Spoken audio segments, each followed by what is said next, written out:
Perkumpulan Panahan Berkuda Indonesia atau KPBI kembali menggelar pertandingan 16 besar Liga Hedef se-Indonesia. Kali ini KPBI Aceh dipercayakan sebagai tuan rumah untuk penyelenggaraan final 16 besar olahraga tradisional ini. Ajang kegiatan tahunan KPBI adalah upaya melestarikan olahraga tradisional sekaligus untuk menentukan perwakilan terbaik yang akan mewakili Indonesia ke Turki pada Mei 2022 mendatang. Olahraga yang penuh nuansa budaya ini berlangsung selama 2 hari akhir bulan Januari 2022 lalu. Pertandingan dipusatkan di lapangan Hutan Lindung Kota Langsa dan diikuti 8 cabang KPBI yang lolos pada Liga 16 besar sebelumnya. Setelah perangkingan nilai akumulasi liga di seluruh cabang KPBI se-Indonesia.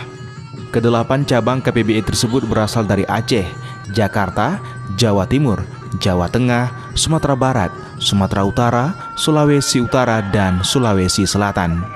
Sedangkan pertandingan yang diperlombakan antara lain panah jarak 70 meter kategori dewasa putra, 60 meter dewasa putri, 40 meter kategori remaja, dan jarak 20 meter untuk kategori anak-anak.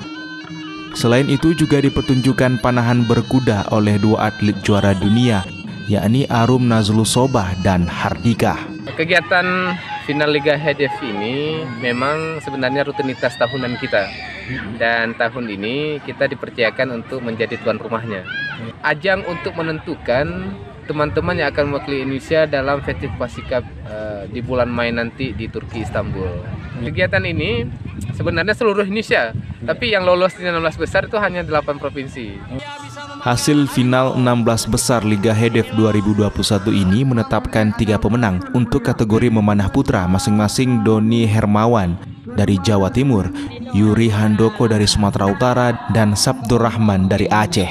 Sedangkan untuk kategori pemanah Sri Kandi atau putri dimenangkan oleh Cut Syafrina dan Sapura dari Aceh serta Ernita Susanti dari Jakarta. Untuk peserta yang mengikuti pertandingan ini diwajibkan menggunakan pakaian adat daerah masing-masing. Dari Langsa, Ismail Abda, iNews melaporkan.